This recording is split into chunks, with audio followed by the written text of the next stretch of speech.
özgelere hiç yetmesin ziyanım. Bu durmuşta özüm bolup yaşayayım.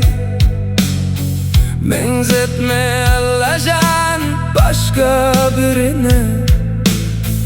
Bu durmuşta özüm bolup yaşayayım. Namardın önünde egdirme başım, özgenin payından iyidirme aşım. Sağlık veren bir Allah'ım veren yaşım. Bu dünyada özüm bolup yaşayayım.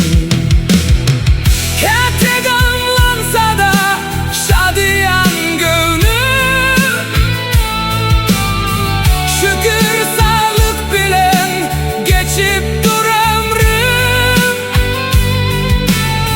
Emma elden alma Allacan şahırın. Bu durmuşta özüm bolup yaşayayım.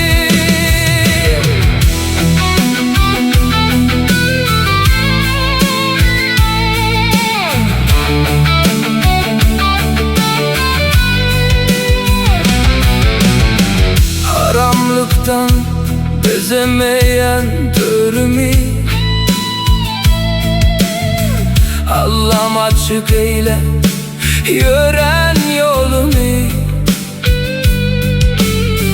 Namartlara seyrettirme ver kolunu.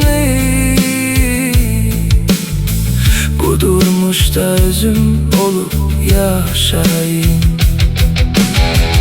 El içinde aydılyan şeyle birge var. Hak iş etsen il beyiktir, halk yanar. Verence ömrünü yakadır cebbar. Bu durmuşta özüm dolup yaşayayım.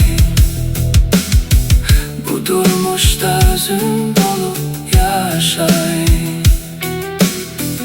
Bu dünyada özüm bolup yaşayayım. Ya Allah, ya Resulallah, Can Allah. Bu durmuşta özüm bolup yaşayayım. Bu dünyada özüm bolup yaşayayım.